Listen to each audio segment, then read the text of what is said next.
Tres títulos, tres ejes periodísticamente hablando para la tarde. Tienen que ver con estas cuestiones que estamos empezando a discutir cada vez con mayor naturalidad. El primero es la restricción de dólares y el congelamiento de precios por venir. Restricción de dólares con congelamiento de precios, tensión extrema. Restricción de dólares que tiene un correlato en lo que ha ocurrido en el transcurso de los últimos días, donde el Banco Central ha tenido que vender dólares, 500 millones casi le costó en octubre, pese a que tabicó importaciones, que la mayoría no conoce todavía cómo es el nuevo sistema de importaciones, el CIRA. Están intentando entenderlo, por poner un término, en todo caso, moderado. Y dicen que hay un atraso entre los pedidos que se hicieron y lo que el Banco Central otorgó de hasta 10.000 millones de dólares. 10.000 millones de dólares. Hay mucha gente que está pidiendo por insumos para un producto final, que en muchos casos termina en un producto exportable, por lo tanto genera divisas para la Argentina. Hay sectores, muchos, que están empezando a sentir la olla a presión. La respuesta del gobierno fue decir, bueno, con sus propios dólares traigan lo que quieran. Claro, pero eso implica traer con dólares a 310, como está el contado con liquidación hoy. Por lo tanto, de 160 a 310 es obviamente un salto devaluatorio primero y segundo que termina con correlación en precio, no hay duda. Las importaciones con dólares propios, solo 12% de los pedidos fueron aprobados del CIRA. 12%. Es decir, poco más de 1 de cada 8. Por la sequía, además, ya todo el mundo prevé que van a ingresar 2.500 millones de dólares menos. Veremos si son 2.000, 3.000, dependerá también del valor de los commodities, los precios de lo que estamos sembrando o lo que eventualmente está a punto de ser cosechado. Pero en octubre terminó con un saldo negativo. ¿Era esperable? Sí, claro, porque se anticipó mucho el dólar soja. Es más, ¿saben cuánto cayó la liquidación de exportaciones del complejo agroindustrial? 85% en octubre respecto a septiembre, porque claro, en septiembre se compactó todo, lo que quedaba de retraso entre julio, agosto, junio inclusive, y alguno que adelantó lo que podría haber vendido en este mes, que dejamos atrás el mes de octubre. Así que esta idea empieza a hacer crujir y muchos, al equipo económico, y muchos se preguntan si finalmente el desdoblamiento de hecho, que ha hecho el propio gobierno, diciéndole a los importadores con los dólares ustedes traigan lo que quieran, pero a mí no me pidan porque yo no tengo, si ese desdoblamiento de hecho no termina en un desdoblamiento cambiario integral, que habrá que ver cómo el gobierno lo puede vender. Pero todo el mundo empieza a observar que el dólar a 160 es un dólar que finalmente no representa el valor real del billete, porque a ese valor no hay dólares. ¿Aumentó cuánto además la devaluación oficial? Había un gráfico que lo explicaba.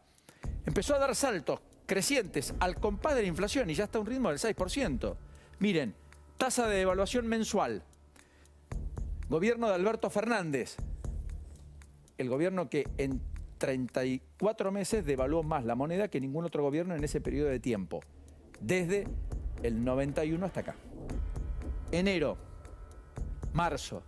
Esta es la devaluación del dólar, insisto, oficial. Y este es el porcentaje. Promedio 2,5%, picos del 3%. Año electoral, había que achatar la curva, 1% promedio, con una inflación del 2,5-3%. Eso fue retraso cambiario, empezó a desbocarse. ¿Cuándo? Noviembre, después de la elección, diciembre, enero, febrero, marzo, abril, mayo, junio, julio, agosto, septiembre, octubre, al ritmo de la inflación. Ahora, si este tipo de cambio estaba retrasado, que incluso va con estos saltos por debajo de la inflación, se sigue retrasando todo el tiempo un poco más. Por lo tanto, lo que hay acá es una olla a presión. Y hoy está en 164 en el dólar minorista. 164. Y en el proyecto de presupuesto el gobierno lo imagina, Massa, a final del año, a más de 260. Porque la inflación es del 60 y casi ajusta por la inflación. Cuidado porque cuando esto se mueve el dólar tarjeta. Ese de Qatar, hablamos antes hace un ratito. Hoy ese dólar está arriba de 3.24. Y es probable que termine estando en 3.50, 3.60 en época del Mundial. Es decir, en 20 días, un mes. Si es que la devaluación sigue siendo de esta magnitud y de esta índole. 8 o 10 pesos por mes. Y estemos ya arriba de 170 y en diciembre estemos arriba de 180 o quizás en 200. Bueno, este es el primer hecho, que es la restricción de dólares. ¿Qué quiere el gobierno mientras todo esto se produce, que impacta en costos? Dice, bueno, yo tengo que frenar la inercia. Congelar. ¿Desde cuándo? 1 de diciembre hasta el 31 de marzo. Plan verano. ¿Y congelar qué? 1.500 productos. ¿De qué? Y del 87% de lo que consume habitualmente quien va al súper, hipermercado, puede ser vos y nos estás viendo a esta hora. ¿Y cómo lo haces? ¿Con un acuerdo? No, con imposición. ¿Qué hacen las empresas frente a la perspectiva de que a partir del 1 de diciembre esto rija? Adelantan aumentos, se cubren. ¿Qué es lo que está pasando hoy en los súper y hipermercados? Están aumentando precios. ¿Cuál fue la inflación de alimentos y bebidas del último mes? Probablemente arriba del 7%, aunque la inflación esté en el 6,5, 6,8, 6,6, 6,4 o 6,9, no importa. Esas son tasas estrafalarias. En Gran Bretaña, en el Reino Unido, hay marchas y hay mucha preocupación y la gente está optando entre comprar alimentos o pagar energía con una inflación anual al 10%. Los precios de los alimentos y bebidas en la Argentina crecen por mes más del 7%. Por semana 2%, 2,5%, promedio, con precios que se ajustan al 4, al 5, en términos mensuales algunos al 15, 18, 20%. Y en noviembre, este mes, a partir de hoy, la clase media va a tener un sablazo en términos de gastos. Prepagas, que venían con inercia, colegios privados, expensas, patentes, seguros de vehículos, luz, gas, agua, alquileres, todo para arriba. Ese bolsillo que se achica es consumo, que también se va a achicar. Eso es menor nivel de actividad. Eventualmente puede ser que la inercia de alza en la actividad económica se frene. Esa es la preocupación máxima. Restricción de dólares, congelamiento de precios. ¿Puede funcionar? Sería una rara avis, ¿no? Que algo que se hizo sistemáticamente y nunca dio resultado, los produzca. Einstein decía, no pidamos cosas o no esperemos resultados distintos y siempre hacemos cosas iguales. Veremos si hay algo nuevo. Da la impresión que con esto, Melconian dice, con Massa no alcanza. Bueno, excede ya Massa. El kirchnerismo radicalizándose, buscando en campaña bonos, congelamiento de precios, volviendo a viejas recetas, pero sin plata y con el Banco Central sin caja, no tiene nada que ver con aquel del 2011-2015, que ya había llevado la economía al estancamiento.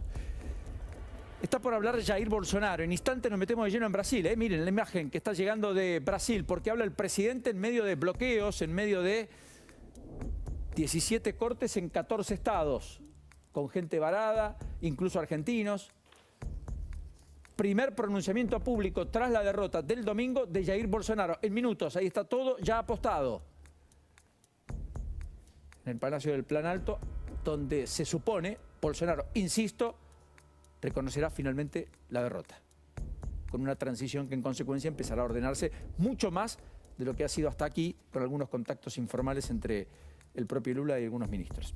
Segundo de los ejes del día, periodísticamente hablando, Juntos por el Cambio. ¿Va con el lema unidad a cualquier precio o la unidad empieza a resentirse? Ya algo de esto se vio en la cumbre radical del sábado, en Costa Salguero, donde no todos quedaron conformes, donde la presencia de Rodríguez Larreta generó ruido, donde efectivamente Morales, además, Gerardo Morales, trabajó y mucho para tratar de decir que en realidad él no había acordado y que no hay ningún pacto, por lo pronto por ahora, con Rodríguez Larreta, aunque todo hace suponer que están muy cerca y trabajan en conjunto. También fue muy contestataria la convención con Macri, con la idea de en los 90, a las cuales parece Macri querer volver. Macri que está más corrido a la derecha del que supo estar, eventualmente en 2015 inclusive. Bueno, lo cierto es que Alfredo Cornejo, que lo criticó el propio Gerardo Morales, dijo Mauricio Macri es nuestro aliado, mal que le pese a algunos. Entonces rápido reflejo Morales le respondió con cierto sarcasmo, dijo ya le voy a mandar el discurso a Alfredo, que se ve que ha estado desatento, estaba allí presente efectivamente, era parte de los que estaban ahí. Al mismo tiempo que todo esto sucede, y donde la pelea altisonante de fondo parece ser en el PRO por el liderazgo entre Rodríguez Larreta y Patricia Bullrich, la presidenta del partido, Rodríguez Larreta, el único jefe de gobierno, el único gobernador del PRO, Macri no parece desentenderse. De hecho, ayer estuvo en la cena de Los Piletones con Margarita Barrientos y hacia allí fue con sectores de la política, varios, en las fotos múltiples que se conocieron en el día de ayer. Almorzó ayer incluso con Piñera, presidente de Chile. Hoy va a compartir un foro en el Yacht Club que organiza Dante Sica con otros exmandatarios, Álvaro Uribe, por ejemplo, de Colombia. Estuvo ayer almorzando con Piñera y con muchos invitados. Algunos, Rodríguez, el propio Ricardo López Murphy, Rodrigo de Loredo, que quiere y tiene pretensiones de ser gobernador en la provincia de Córdoba. O sea, hubo un almuerzo en donde hubo muchas presencias políticas de un Macri que parece no replegado, no retirado. Donde estuvo también Melconian, además de Pichetto. Melconian, además de Pichetto. Melconian que dijo me gustaría ser ministro de Economía de Horacio, de Mauricio. No lo sacó. Entonces, en ese contexto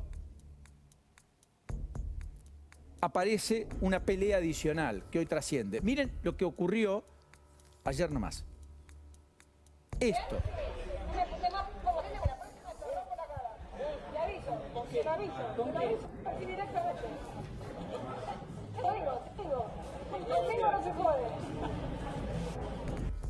Fuerte, ¿eh? Tenía que ver con lo que había pasado con el atentado a Cristina Fernández de Kirchner, las declaraciones de Patricia Bullrich, lo que había dicho Felipe Miguel. Muy fuerte. Le preguntaron a Patricia Bullrich si se arrepentía. ¿Quieren ver qué dijo? ¿Quieren escuchar en todo caso? Patricia Bullrich dijo, no me arrepiento. ¿Lo vemos? Una dirigente que no acepta la hipocresía. Felipe Miguel se paseó por los canales diciendo que yo era funcionaria del kirchnerismo. Y viene el otro día y me abraza por atrás como si nada hubiera dicho.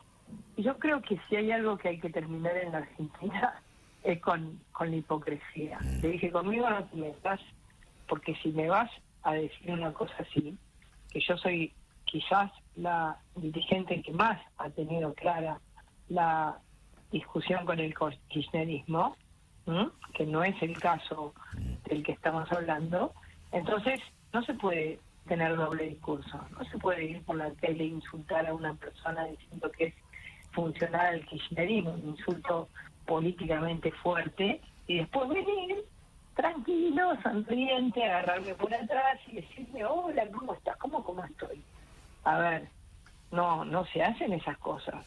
Entonces, si uno banca una posición, bancala. Lo que no puedes hacer es después darte vuelta y querer saludar amablemente a alguien que le dijiste un insulto de esa categoría. Entonces, pero Patricia, perdón, conmigo no se jode. Está bien.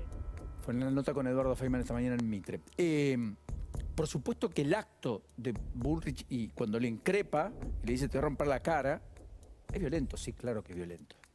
Ahora, el problema lo dice la presidenta del PRO al jefe de gabinete de ministros del único gobernador, jefe de gobierno, del PRO, que es Horacio Rodríguez Larreta, y que a la postre es su espada, su mano derecha, en términos de construcción de gestión en el gabinete de la Ciudad de Buenos Aires. Y lo produce una semana después de haberle levantado la mano a Jorge Macri, para lo cual para Rodríguez Larreta fue un desaire. Jorge Macri que pide a los cuatro vientos que haya un candidato del PRO para oponerse a lo que se supone que sería un acuerdo entre Rodríguez Larreta y el radicalismo para dejar a Lustó la jefatura de gobierno de la ciudad. Y hoy se levantaron muchas voces a decir tiene que haber un candidato del PRO, tiene que haber un candidato propio. Todo ese contexto es el que se circunscribe esta discusión que nada aporta, pero que muestra un nivel de, también, es cierto, violencia de la líder del PRO, que finalmente tampoco hace bien a la construcción futura de la Argentina, que puede ser justificada en un enojo, etcétera, pero que no está bueno, lo explicita. A todo esto Carrió habló, y entonces Carrió también incorporó elementos adicionales a esta pregunta de unidad a cualquier precio en Juntos por el Cambio. A cualquier precio, Carrió dijo esto. creo que Patricia debe parar en función del conjunto. Ella es muy buena persona, pero no sabe parar. Yo la tuve en la coalición cívica. De hecho, ella me dejó para irse con Macri cuando yo fui derrotada. Es decir, no se quedó con una derrotada, sino que se fue con Macri. Ella es muy buena persona, pero no puede parar. No puede parar y a veces tiene, yo te diría que tiene formas más masculinas. Yo soy una mujer fuerte, pero soy femenina, ¿me entiendes? Bueno, lo cierto es que a eso le agregó Carrió que si en Juntos siguen con el fuego amigo, ella presenta su candidatura presidencial y eventualmente fractura Juntos. Así las cosas, vale la pena decir que Patricia Bullrich además dio gestos políticos ayer. Se fue a reunir con la calle Pou, estuvo en Montevideo. Y junto con Pichetto, que estuvo al lado de Macri, bloquearon un comunicado que se iba a conocer ayer conjunto de Juntos por el Cambio, felicitando y saludando a Lula da Silva por la victoria en Brasil. O sea que hay cismas hasta ideológicos crecientes. Por eso probablemente unifique a todo ese colectivo, más que cualquier cosa, la idea de derogar la PASO. Porque van a tener que pensar un instrumento para resolver sus propias candidaturas, porque ahí hay cosas muy diferentes y el riesgo latente de la fractura está explícita. Por eso cuando Guado de Pedro plantea la idea incluso de la derogación de la elección de medio término, terminan lo que terminan. Y la mayoría de la oposición dice, dejen de vender humo. Y todos al unísono salen, como Horacio Rodríguez Larreta, esta misma mañana, a cuestionar cambiar la regla de juego ya lanzada prácticamente la campaña electoral a propósito de la elección del año que viene. Y el tercer eje y último tiene que ver un poco con todo esto. Hay un clima de reformas que está en alza en la Argentina, porque no nos damos cuenta, pero todo lo que estamos discutiendo tiene que ver, al final del camino, con modificaciones constitucionales. Cuidado con esto, porque la pregunta es, las reformas que hay que hacer en la Argentina del futuro, en el marco regulatorio, en las normas laborales, en lo que tiene que ver con el sistema impositivo, las reformas que hay que hacer en el sistema de seguridad social, las que hay que abordar probablemente en materia judicial. ¿Todas esas reformas alcanzan con esta Constitución o hay que también abrirla, discutirla, rediscutirla una vez más? Porque cuando Guado de Pedro plantea la elección de medio término, solo se puede hacer con una reforma constitucional. Para que la Argentina, como en todo caso Chile o Uruguay, cada 4 o 5 años, dependiendo el mandato de los presidentes, elija también los legisladores. Y que en consecuencia no se esté en una especie de campaña permanente y durante 4 años esa voluntad popular sea la que en origen genere la legitimidad que luego en el ejercicio deben validar los propios funcionarios y servidores públicos por ese tiempo. Para eso requiere una reforma de la Constitución Nacional. Las atribuciones, funciones del jefe de gabinete de ministros también requieren, si quieren ser modificadas, la Constitución Nacional. Consejo de la Magistratura, si fue un engendro, no fue algo que dio buenos resultados, en todo caso, si se quieren cambiar, modificar, etcétera, hay que tocar la Constitución y cambiarla. Y así otras cosas. Por eso Melconian, compartí con él un escenario el jueves en Mar del Plata, decía que está trabajando en un plan de gobierno, pero con muchos abogados. ¿Por qué? Porque cada cosa que haga la política económica va a tener derechos adquiridos y por lo tanto va a tener que ver cómo se hace. Y hasta reconocía que había tenido encuentros con ministros de la Corte a propósito de resolver dudas, interrogantes, enigmas. Lo dice en público. Entonces la pregunta del millón es, ¿estamos en la idea de renovar o reformar la Constitución? Porque en Chile no se imaginó. Sin embargo, el aflorar popular terminó generando una reforma constitucional. Impensable hace 5 años. Y que todavía no concluyó. Guado de Pedro dijo esto respecto a eliminar o derogar las elecciones de medio término. ¿Quieren recordarlo? Porque fue ayer con el Leonora en Brasil y con el querido Luis Novarecio. Y disparó una discusión totalmente descontextualizada, fuera de época probablemente con algún espíritu distractivo o con alguna razón filosófica, desconozco. Pero Guado dijo esto, miren. Hoy hay PASO, hoy están vigentes las leyes que permiten que haya primarias abiertas, simultáneas y obligatorias. Yo soy partícipe de eliminar la elección intermedia. Estoy trabajando fuertemente en un proyecto para eliminar la elección intermedia. Creo que cada gobierno, cada fuerza política o cada coalición que ofrece a la sociedad una propuesta de gestión tiene que tener los 4 años para desarrollar eso. No podemos tener al año otra elección. No estoy trabajando yo en la eliminación de las PASO, yo soy un ministro que responde a la voluntad del presidente de la Nación, con lo cual no estoy trabajando. Lo que yo digo es que hay proyectos de ley, por ejemplo, de la época de Cambiemos, hay proyectos de ley de Cambiemos para eliminar las PASO, por ejemplo, del ex o del actual diputado Tonelli, hay un proyecto de Monzó que también modifica las PASO y ahora hay un proyecto de algunos diputados, de algunos gobernadores y gobernadoras para suspenderlas. Bueno, ahí estaba hablando de las PASO, pero en el medio metió lo de las elecciones cada 4 años. Pero para que vean que hay un clima creciente, entiendo, cuidado, que no estemos asistiendo a esto. Mauricio Macri, presidente, 2017, decía cosas como esta. No me gustan las PASO, no me gusta que se pierda el tiempo, no me gusta que se gaste plata inútilmente cuando hay tantas cosas por resolver, tantos problemas en la sociedad por construirles una solución. Y la verdad que el tiempo es escaso y dar de campaña tanto tiempo adicional. Ya tengo mi duda sobre una elección intermedia. Creo que lo más sano sería elegir cada 4 años todos los cargos, pero encima hacerlo doble vez me parece que ha sido una experiencia frustrante. Allí estaba Mauricio Macri, 2017.